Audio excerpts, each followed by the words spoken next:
Ouais, je vous remercie donc pour rappeler qu'au mois d'août dernier, tout le monde se souvient des inondations que ce site avait connues du fait des pluies exceptionnelles qui ont été enregistrées et l'impossibilité pour Senelec de continuer à assurer le service public de l'électricité du fait que tous nos équipements électriques au niveau de ce poste étaient inondés. Je rappelle que ce poste est le plus grand poste du Sénégal qui alimente toute la zone de Dakar et une bonne partie de la banlieue. Et que face à cette situation, il fallait rapidement reprendre les clients et assurer la continuité de service. Maintenant, l'eau, comme vous le savez, ne fait pas bon ménage avec l'électricité et une bonne partie des équipements étaient perdus. Donc il fallait trouver rapidement une solution. Et cette solution passait par ce que nous venons de réaliser ici, qui est un poste qu'on appelle e-house, c'est-à-dire dans un bâtiment containerisé. Et ce qui est important et qu'il faut souligner, c'est que ce poste a été réalisé entièrement par les équipes de Senelec. Donc on a bénéficié du concours de Vinci qui nous a donné les équipements, mais l'ensemble de tout ce que vous voyez derrière a été réalisé entièrement par les équipes de Senelec qui l'ont repris intégralement et on nous parle d'une durée de vie de 10 à 15 ans. Donc c'est pourquoi nous nous félicitons. Les équipes m'avaient promis ça, j'avais promis au chef de l'État et ils ont respecté ce qui a été fait aujourd'hui. Les quelques perturbations qu'on connaissait dans les zones des HLM et de SICAP sont désormais réglées parce que ce poste est mis en service et Senelec dispose de sa pleine capacité de reprise en cas de défaut sur un tronçon. Et donc il était important pour nous aujourd'hui de venir montrer aux Sénégalais la résilience, la capacité de résilience de notre système électrique et également leur dire qu'aujourd'hui, la plupart des équipes, comme vous le voyez, ce sont des jeunes ingénieurs qui l'ont effectué. Et c'était important pour nous et pour moi de donner le nom de ce poste à ce doyen qui nous a tout donné, qui nous a accueillis au niveau de Senelec, qui nous a appris le métier. Et je rappelle que le directeur du transport qui a dirigé l'ensemble des équipes a été recruté en ce moment, il était directeur du transport. Et donc c'est tout naturellement que nous avons voulu lui rendre hommage pour le remercier de tout ce qu'il a fait pour nous parce qu'il nous a appris le métier, il nous a appris à être manager et il nous a appris aussi comment un exploitant doit être pour pouvoir gérer le service public de l'électricité. On se souvient encore de ses conseils qu'un exploitant doit toujours avoir la bonne information et être disponible pour pouvoir mieux servir les clients. Donc c'est tout un honneur pour nous aujourd'hui de rendre hommage à ce doyen qui a beaucoup apporté à Senelec, au secteur de l'électricité du Sénégal et de l'Afrique tout simplement. Est-ce que mën nga ko tënkal en wolof monsieur le directeur installation bu mel nii tey lan mooy njëriñam ci distribution Dakar réellement ak jafe-jafe yi nga xam ne moo ñu jot ci mois d'août bi passé. waaw lii moom dañu ñëw tey jii nii xam ngeen ne si mois d'août bi passé bu ñu amee ndox mu bëri woon bi nga xam ne dafa yàqoon suñu installation yi yëpp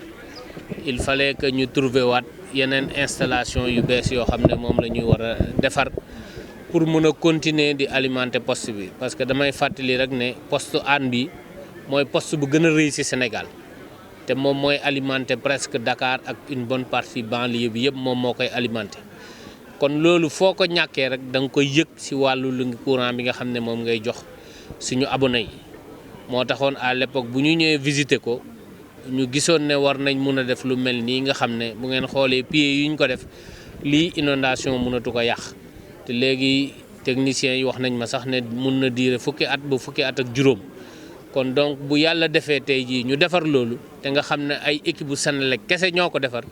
lu dul matériel bi nga xam ne moom la ñu Vinci jox pour ñu préparer ko te ñu ngi ko siy gërëm di ko sant lii fi nekk nii yëpp technicien Senelec yi ñoo ko defar diriger ko moo tax tey jii ni ñu kontaan trop sawar ñëw taxawaat ci kanamu sénégalais yi wax loolu ne poste bi yàq woon na mais fu mu toll nii technicien Senelec yi defaraat nañ ko ba mu taxaw léegi nag loolu suñ ko mënalee suñu bopp defalee ko suñu bopp dafa normal kon tey jii nii ñu am suñu mag suñu kilifa bi nga xam ne ñun ñii bu ñuy soog a ñëw moom moo ñu accueillir jàngal ñu métier bi wan ñu nan la ñu war a comporter woo ndaxte ku gis lii sa xel dina dem ne ñii ko defar am na fu ñu jaar te nu ma ko waxee léegi moom fu ñu amaan problème mu courant daan na ñëw taxaw wax ñu ban comportement lañ si war a amee nan la ñuy defee moo tax ñu jël tey jii ni suñu doyen bi nga xam ne mooy Assane Diouf nga xam ne def na lépp si wàllu courant lépp lu mu war a dem bu ñu waxoon ingénieur yu jaar si loxoom yëpp nu mu toll kenn mënu ko xam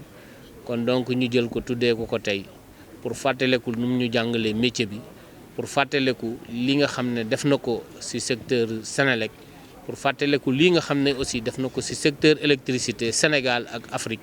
pour jox ko tur bi kooku tey moom mooy Assane Diouf bi nga xam ne ñun moom la ñu jël yëpp delloo ko ndaxte lu ñu mën moom moo ñu ko jàngal lu ñu mën bokk na si ñu tette si ñu formé ba ñu ñëw taxaw fii nii tey kon donc dafa doon jaadu tey ñu delloowaat honneur boobu yëpp delloo ko moom di ko gërëm di ko sant di ko ñaanal yàlla mu gën a gudd fan ba fekkee yeneen kii yu taxaw et yaakaar naa ne tey jii ku fi ñëwoon au mois d'août ñëw fi tey xam ne site bi changé na loolu yëpp ñu jël ko delloo ko comme ni nga xam ne moom la ñu ko président santé merci. Bon c'est depuis jusqu'à Ouakam day jaar fii dem day dem HLM Grand Yoff dem Ouakam ba dem si banlieue bi zone de captage Sicap Liberté yëpp en tout cas lu ngeen di jàpp daal mooy lu ëpp ci lu ñuy joxe courant si Dakar ci poste bii nii lay jóge parce que mooy poste bi nga xam ne mooy gën a mag. waaw e-house mooy dañu jël benn conteneur bi nga xam ne d'habitude bagage lañ ciy denc ñu jël ko def ci ay appareils yi nga xam ne moom la war a am yëpp ba ngeen xam ne lépp lu amoon ci bâtiment bu yore woon poste bi léegi mu ngi ci biir mais ñu def ko ci mu gën a tuuti loolu nag dafa bokk aussi ma fàttali ko si ni nga xam ne moom mën la daan xalaatee parce que fu paan masaana am Assane dina trouver solution rapidement ba ñu alimenter courant bi donc méthode indien yooyu noonu mu ñu doon jàngal tey jii loolu lay ñëwaat delloo ko defar lii moo tax bu lii amee ak nu mu taxawee ñun ñëpp ñu booloo suñu xel dem si moom ne mënuñ ko tuddee kenn ku dul Assane Diouf bi nga xam ne lii moo doon métier am lii moo doon passion am lii moo doon amour am ñu delloo ko. Je pense qu'il n'y a pas d'autre solution. C'est d'abord que je suis très fier d'avoir pu travailler au sein de cette boîte, d'avoir commencé ma carrière ici au niveau du poste Anne, de l'avoir pratiquement installé, mis en service et aussi d'avoir continué ma carrière dans le transport d'ingénieur chef de division jusqu'au niveau directeur avant de pouvoir migrer vers d'autres stations. Je suis le premier secteur permanent à l'énergie. Vous tous, vous avez connu ce fameux plan TACAL, comme on le dit. Le plan TACAL, c'est moi. C'est moi qui l'ai préparé avec mes agents. Et quand la mise en œuvre a commencé, le gouvernement a demandé à Senelec de me déporter là-bas. Donc j'ai quitté en 2010 Senelec pour occuper le poste de secteur permanent à l'énergie au niveau du ministère. Maintenant, moi je pense que ce qu'il disait tout de suite, c'est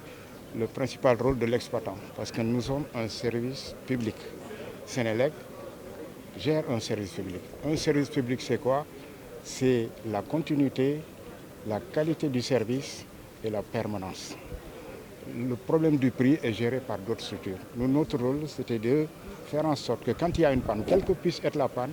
qu'on remette le courant rapidement et après on trouve des solutions définitives. Parce que la solution, un poste normal, ça se construit en 4 ans, 5 ans. Donc pour la mise en service de ce poste, j'ai mis 1 an et demi pour faire la mise en service. À l'époque, il n'y avait personne ici. Je venais avec mon équipe, nous étions 4 et nous travaillons ici ensemble tous les jours pour faire la mise en service pendant 1 an et demi. Si Senelec a pu faire ce travail vraiment rapide, c'est parce que Senelec dispose encore